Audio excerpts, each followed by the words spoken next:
God's judgment is going to be exercised against the city of Nineveh, as well as Nineveh has set themselves up. The sort of words that are being used here. Let's take a look at Nahum chapter 3 and verse 15, for instance. Their fire will consume you. The sword will cut you down. It will consume you as the locust does. Multiply yourself like the creeping locust. Multiply yourself like the swarming locust. And this, of course, this is what the Assyrians had been doing against other nations. If you do a little bit of history on the Assyrians, they were a brutal group of people.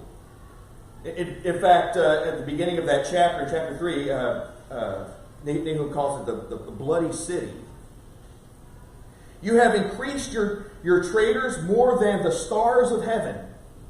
The creeping locust stripped and flies away. Your guardsmen are like the swarming locust. Your marshals are like hordes of grasshoppers settling in the stone walls on a cold day. The sun rises and they flee, and the place where they are is not known. Your shepherds are sleeping, O king of Assyria. Your nobles are lying down. Your peoples are scattered on the mountains, and there is no one to regather them. There is no relief for your breakdown. Your wound is incurable. All who hear about you will clap their hands over you. For on whom has not your evil passed continually? As we read through the book of Nahum and do a study in that book, what we find is that the Lord cares about what nations do to other people. He cares, and the Lord has seen what the Assyrians have done to other nations over time. Moreover, he has seen what they have done to his people, and he is going to judge this nation, and they are going to fall. And we see from the past that God indeed has used other nations to exercise his judgment upon the nations of the wicked. And I want us to keep this in mind, again, thinking about the locusts and the grasshoppers, the fire, and all this sort of things as we're reading into Revelation chapter 9. And we're going to talk more about this in the future as we start talking more about Rome and its treatment toward God's people. Now, again, before we get started too, I want to remind you in Revelation chapter 1 and verse 1, the first few verses of Revelation 1 will do us so much good to understand what the context and who this book is to. The revelation of Jesus Christ, which God gave him to show his bondservants the things which must soon take place. And he sent and communicated it by his angel to his bondservant John, who testified to the word of God and to the testimony of Jesus Christ, even to all that he saw.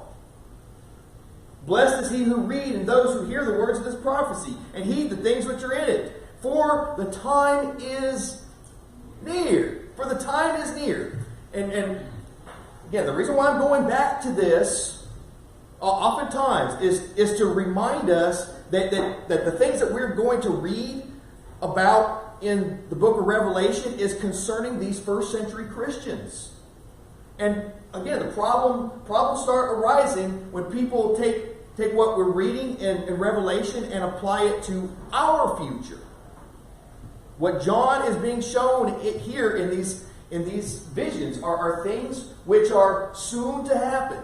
Whenever we're talking about something that's soon to happen, certainly we don't mean something that's going to happen 2,000 plus years from now. So again, I want us to take a look at Revelation 9. In the previous chapter, we've been talking about these numbers and some symbolism of these numbers. We've been presented, of course, with the seven churches of Asia, seven lampstands before the Lord. We have the book with the 7 seals.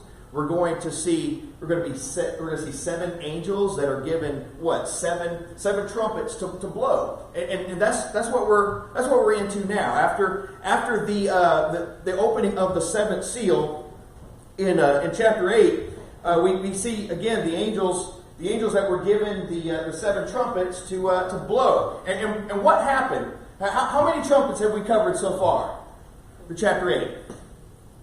4. That's right. Let's touch on what had happened during each of the blowing of the trumpets. Verse 7. The first sounded, and there came hail and fire mixed with blood, and they were thrown to the earth. And a third of the earth was burned up, and a third of the grass, and a third of the trees were burned up, and all the green grass was burned up. Verse 8. The second angel sounded. Something like a great mountain burning with fire was thrown into the sea, and a third of the sea became blood. Look at verse 10. A third angel sounded, and a great star fell from heaven, burning like a torch, and it fell on a third of the rivers and on the springs of waters. The name of the star is called Wormwood. In verse 12, the fourth angel sounded, and a third of the sun, and a third of the moon, and a third of the stars were struck, so that a third of them will be darkened, and the day would not shine for a third of it, and the night in the same way. And again, whenever we talk about these trumpets being sounded and what had happened, we remember this is not literal. This is figurative language. This is figurative language to describe God's judgment that's coming upon the heathen nations that would persecute God's people. We've been going back to the Old Testament and seeing how the same sort of imagery was used to describe judgment coming upon heathen nations too. But again, we only have 4 trumpets being sounded, right? So now we're in chapter 9, where we see a 5th angel sounding. Of course, right before then, in the previous verse, I think this is important to mention, John said that he looked and he saw an eagle flying in mid-heaven, and depending on your translations, it would say an angel flying in mid-heaven, and what was being said? Woe to those that dwell on the earth. Woe to those who dwell on the earth. Because of what? The remaining blast of the trumpet of the 3 angels who are about to sound. Okay, so we have some soundings of the previous angels, and remember the judgments that came upon the earth were what? In thirds, weren't they? It was partial. It was partial judgments. Again, we should be taking this literal. Woe to those who dwell on the earth. And then the 5th angel sounded, and I saw a star from heaven, which had fallen to the earth, and the key of the bottomless pit was given to him. The 5th. So John saw the 5th angel sound, and then he saw the star that had fallen to earth, and a key was given to it. First off, who is this star? Because again, we see that the key of the bottomless pit was given to him, and again, depending on your translation, the key of the abyss was given to him. Who is this individual that a key was given to? First off, before we answer that question, we had talked about keys previously, right? Who said that he had the keys to Hades and of death? Jesus. And what is a key? We're not dealing with literal things here. This is figurative. What does a key represent? Power, access, authority, and that's one particular word, and I think the word authority would act like an umbrella over all these descriptions of a key.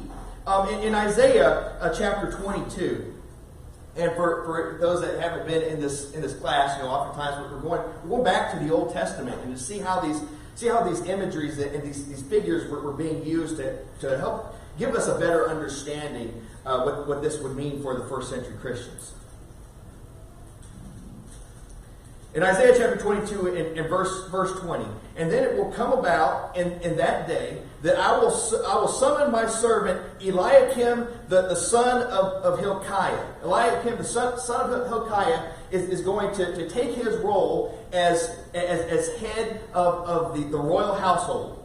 And he said that I will clothe him with your tunic and tie your sash securely about him, and I will entrust him with your authority. And he will become a father to the inhabitants of Jerusalem, the house of Judah, and I will set the key of the house of David on his shoulder. When he opens, no one will shut. When he shuts, no one will open. And again, this key of the royal household, the household of David, is going to be given to Eliakim, the son of Hilkiah. And he said, and the Lord said that I will entrust him with authority.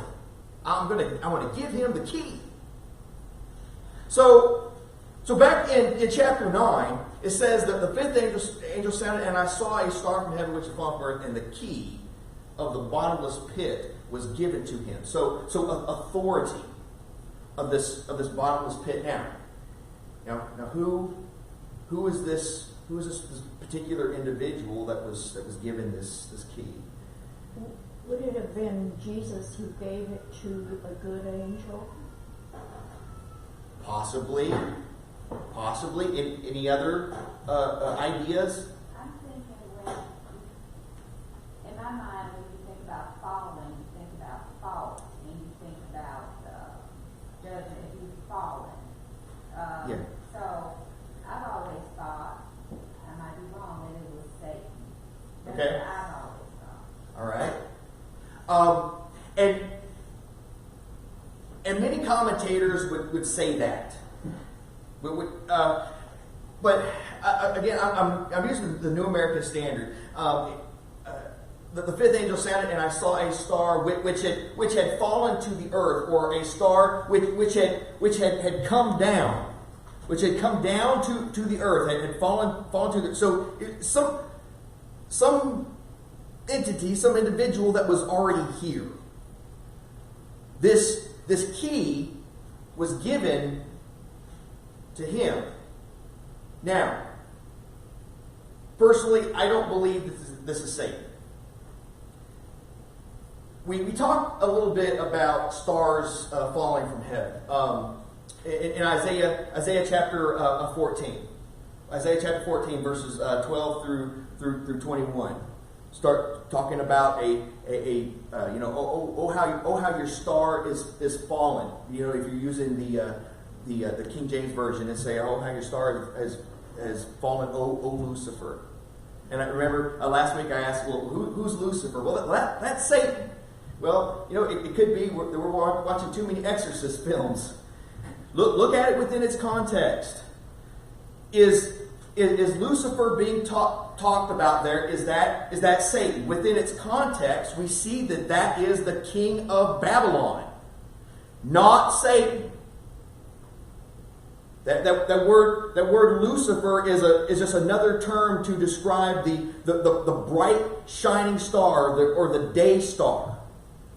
So when people read this passage, they think, oh, well, this is already talking about the devil that has fallen. No, they're completely missing the fact that this is talking about the king of Babylon. And they take that misapplication, that misinterpretation of that scripture, and they carry it over into Revelation. And then that's going to cause all sorts of problems.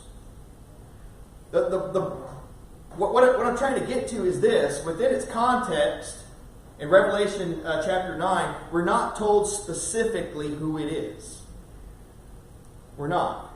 And I don't think that it's it is talking about the devil here. Of course, in Isaiah chapter 14, it's not talking about the devil. Most people think that it is, but remember, throughout all of these things that we're seeing, all these images, what is God doing?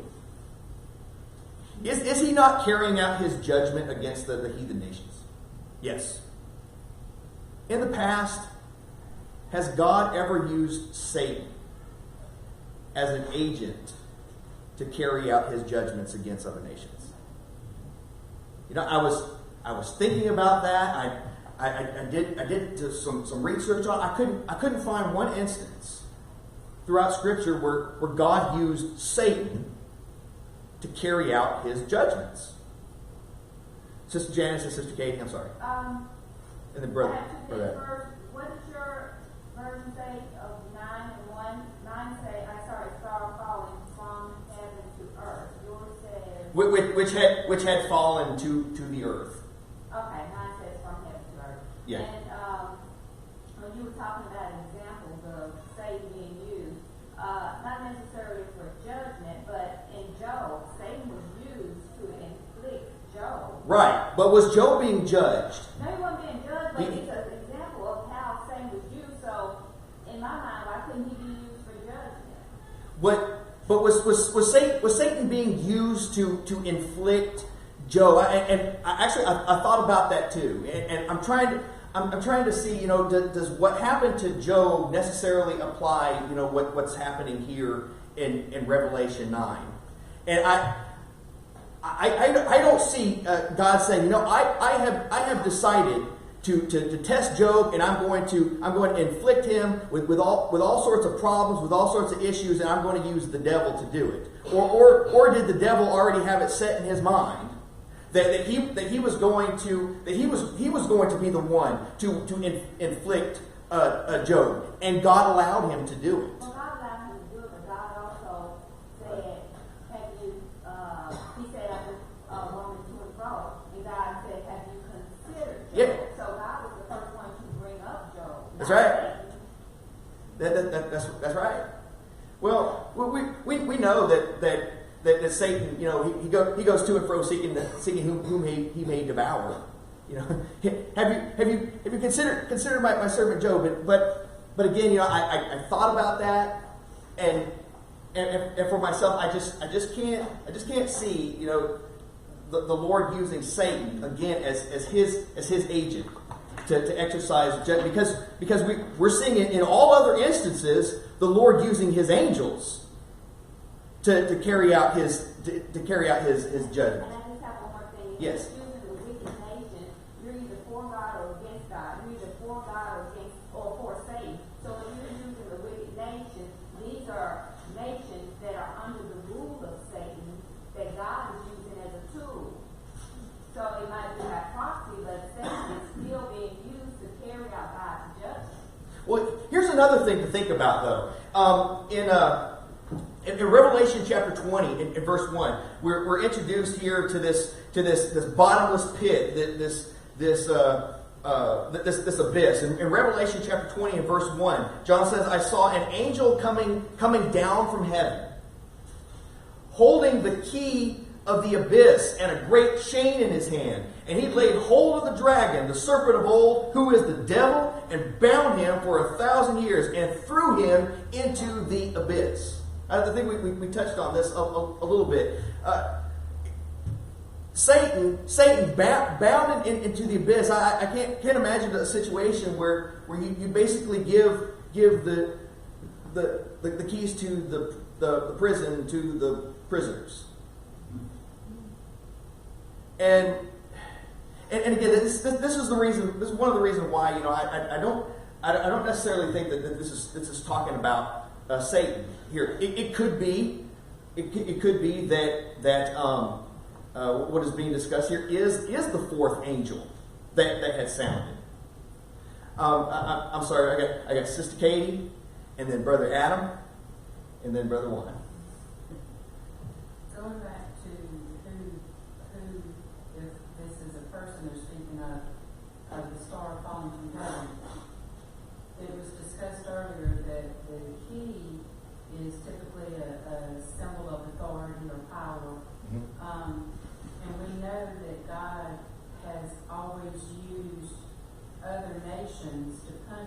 children when they were disobedient.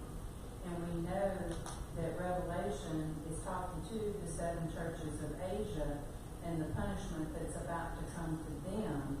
So this again, could it possibly be the ruler of a nation that's fixing to carry out God's judgment or God's punishment on his people? That could be too. That could be. And you hear me saying that could be a lot. And the reason why I'm saying that is because in this instance, this is one of these cases where we're not specifically told. Brother Adam? Well, I see what you're saying with a lot of the points as far as why you don't think this is Satan. This is probably somebody else. But as far as Satan, being used to carry out God's judgment or any purpose, I think I see what you're saying. But at the same time, I think if we would say, how does God's providence work? We know God's providence works, but we can't really explain how it works. In the same way, like everyone else is touching on, all of these, nations who did bring judgment through God, was it actually through God that they're acting as agents of Satan, not agents of God? They weren't. They were bringing justice in God's eyes, but they were bringing, violence and war and all of these oppression, all these things that are, the realm of Satan. And so to say that Satan, I would be careful with saying Satan doesn't, do God's bidding, because, we look at all of the reason why we're here. Who contributed to Jesus' crucifixion? We have a prophecy from Genesis 3. Who did that? It was Satan. Right. And so to say, that he doesn't bring judgment, that he doesn't act directly, maybe, but as far as him being involved in it, he's always involved in it. Not to get too far into it, but I'm hoping that this will give us a better understanding too. We're gonna see as we're moving on. This is going to be discussing things that is judgment that is coming upon the nation of Rome. As we're talking about dragons and serpents and all of these things, we're going to see who is behind, who is the spiritual force behind Rome. Behind Rome. And an exercise of judgment against Rome is going to be an exercise of judgment against the motivating force, which is Satan. Satan is already behind Rome. Why in this case would Satan be set against Satan? This is something that Jesus had mentioned too. But again, I'm hoping that we'll be able to discuss more of that, Brother Juan. First off, I appreciate everybody's comments and everybody's thought input. I know, we're about 2/3 of the way through the class. We're at verse 1, but this is such a fascinating conversation to me because again, these are things that a lot of people, even among our brethren, they go through the book of Revelation, that they start reading it and flipping through. There's no way I'm going to be able to understand this. There's no way I'm going to be able to comprehend this, and they just completely miss it. They completely miss it, and moreover, they miss the blessings that come about by a better understanding of the book of Revelation. Brother Juan. I guess I'll slow you down some more. I'm going back to Job. Okay. It was mentioned that although Sister Janice said that God said he considered Job, but Satan answers with, "Have you not made a hedge around him?" So maybe he did consider Job, but he knew God protected him, so he knew better than to mess with him there. But he then allows him to. So it's not maybe that he did consider Job, but he knew that was a losing proposition. Yeah. All right. Down in verse 11, it says these locusts had a leader or a king over them. Okay, all right, yes. Okay, we'll talk about that. Probably not today. I really thought that we were going to get through chapter 9 today, but here's the first one. Okay, so he opened the bottomless pit, and what came forth from the bottomless pit? Smoke. All right, smoke went up from out of the pit, like the smoke of a great furnace. And the sun and the air were darkened by the smoke of the pit. Okay, that the sun and the sky being darkened. We read about this just recently, didn't we? Just recently, in the sounding of the fourth trumpet.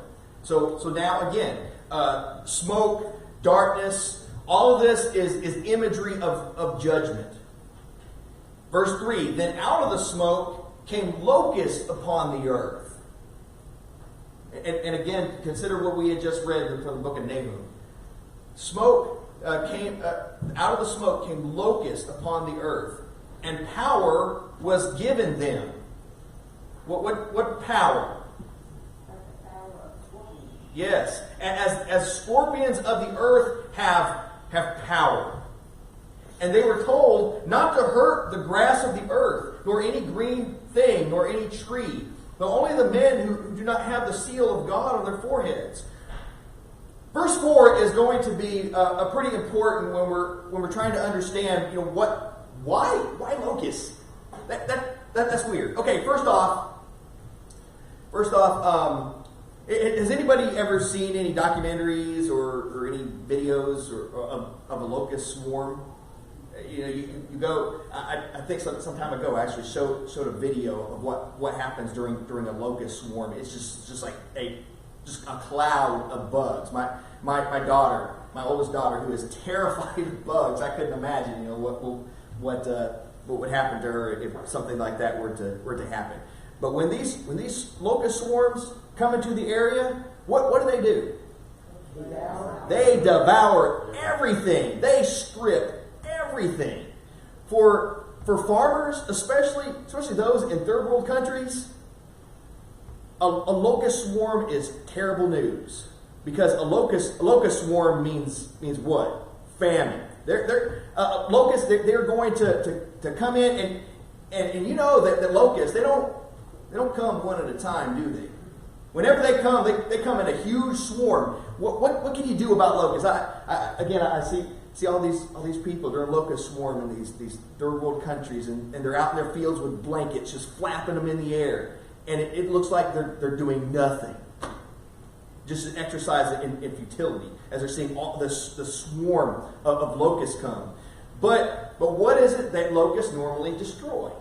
Green stuff, grass, plants, all these sort of things. We see in Revelation that out of the smoke came the locust, and power was given to them, but they were told not to hurt the grass of the earth or any green thing or any tree. Okay, so they were told to not hurt the things that locusts normally destroy. I see again what we're seeing here is something that is not literal. That's something that is an image that is used to a figurative sort of image, used to describe something else. So they were told to hurt men, but to hurt all men? To hurt who? Okay, so remember, God was going to start to exercise His judgment upon the nations of the earth. But in Revelation chapter 7, we read about this, about the people who got the seal of God on their foreheads. These are God's people, Christians, faithful Christians. Are faithful Christians going to be affected by this? No. And again, when God's judgment comes through, who is it that can stand against God's judgment? Well, the faithful, those who have the seal of God on their foreheads. Now the judgment is being exercised. the locusts are supposed to go through and to destroy and to hurt men, but not the people of God. Not the people of God. They were not given authority. They were not given power to hurt those people. And in verse 5, it says that they were not permitted to kill anyone. Now, I thought that was pretty interesting too. But to torment for 5 months. And their torment was like the torment of a scorpion when it stings a man. For 5 months. This is going to be half of 10, half of a complete number for a half of a time, a period of time. It's going to be incomplete. And in those days, men will seek death and will not find it. They will long to die, and death flees from them. So this torment, this judgment that God is going to exercise using these locusts, how bad is it going to be? People would rather be dead than to have to endure this. And it says that the appearance of the locusts, and this is going to be important too. The appearance of the locusts were like horses prepared for battle. Horses prepared for battle, and on their heads appeared to be crowns like gold, and their faces were like the faces of men, and they had hair of women, and their teeth were like the teeth of lions. They had breastplates like breastplates of iron, and the sound of their wings was the sound of chariots and many horses rushing to battle. Describe these locusts in a nutshell for me. They were scary. Scary, Sister Katie. Horrendous. Horrendous. What? Like little people. Like little people. And again, this is showing us that these locusts is not literal, not literal. Just like in Nahum, as we read concerning the warriors of Assyria. The Lord described them as they set themselves up as locusts, and they would go into nations as locusts and kill and destroy and completely plunder and wipe out, just as locusts do on a crop today. But again, thinking about what locusts do, they come in, they move in swarms, in numbers too large to really do anything about. And let's talk about that for a moment. Actually, we're not going to be able to do that. But to me, this sounds like armies. To sum up, this sounds like armies. They have tails like scorpions and stings, and their tails is the power to hurt men for 5 months. For 5 months, in an incomplete period of time. And why do we know that this is going to be incomplete? Well, because we have some more trumpets coming, don't we? Partial judgment. That's right. And they have a as king over them, the angel of the abyss. Or if you're using a King James version, you might say something like the angel of the bottomless pit, as we read from verse 1. And his name in Hebrew is Abaddon. And in the Greek, he has the name Apollyon.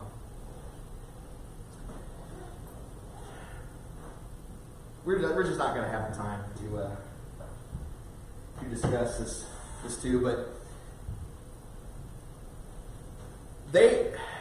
this great army of locusts. They're like locusts. They're like scorpions that sting and hurt men. Do they have a king? They have a king. What is his name? Bad. Yes. Does anybody have a footnote on what that means? a destroyer. It also means a place of destruction. There's other places in the Bible. This is not the first time that this word is introduced to us, in particular in the Old Testament.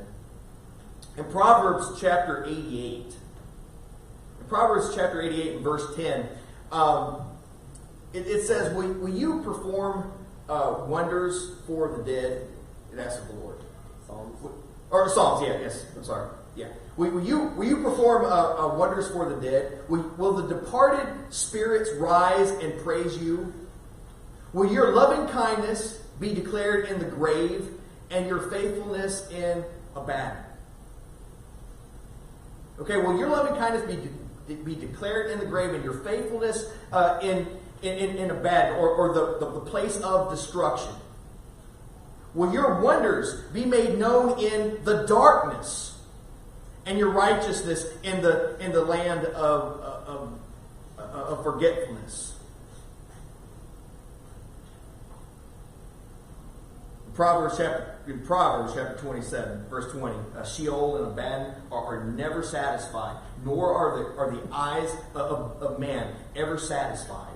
Within its context, it talks about the nature of lust. That the lust of men is never satisfied, but what is going to be the end? Death and destruction. Death and destruction. In the 88th Psalm, in verse 11, will your loving kindness be declared in the grave, and your faithfulness in Abaddon, in the grave? That is Sheol. Abaddon, that is the place of destruction. Now, going back to Revelation 9 and verse 11, they have as king over them the angel of the abyss, and his name in Hebrew is Abaddon, destruction. And again, figurative language is being used here. What does a king do for an army? A king guides the army. The king, the wishes of the king is the motivating force for the army. This army of locusts, what is the motivating force behind them? Whether or not it's a particular individual, or whether or not it might be an ideology, we don't know. But we do know that, again, Abaddon, that one of destruction, that place of destruction, the Greek translation, destruction is the motivating force. Yes, sir. There's a very convincing study on this that indicates that this is the Muhammad and the Muslim army rising up against the Roman Empire, and this from 612 to 7 something, whatever, 150 years ago. Uh-huh. And that the smoke is the Quran, and the teachings of the Quran, the locusts are the armies of the Muslim people that went in and did it. It's very, very lining up and convincing study on that.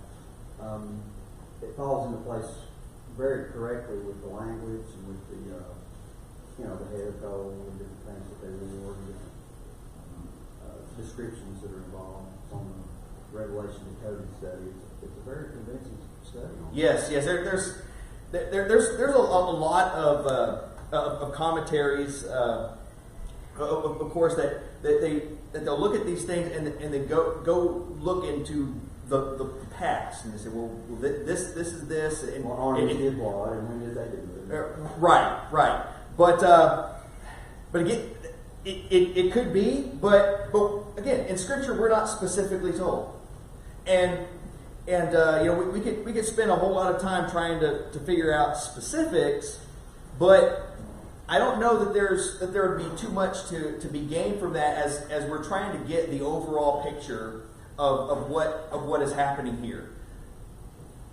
Christians should be comforted, knowing that God is going to carry out judgment against the people who are persecuting them. God is just. God is not going to overlook evil. Moreover, it ought to be an encouragement to remain faithful. Remain faithful as the Lord told the church in Smyrna. Be faithful even to the point of death, and you will receive the crown of life. You can't, these Christians can't expect to have the seal of God on their forehead if they're not being faithful. But there is going to be a joyous occasion ultimately, and the joyous occasion is going to be victory over the heathen nations. Yes, ma'am. Just as a quick footnote, one of my commentators mentioned that Abaddon not meant just destruction, it meant complete annihilation. Yes. Yeah. But again, these locusts, this place of destruction, the destroyer, even complete annihilation, is what is going to drive these armies. We'll pick up, Lord willing, verse. We'll talk a little more about verse 11 next week, and hopefully we'll finish up chapter 9 this week. I appreciate all your comments, and look forward to continuing on next week.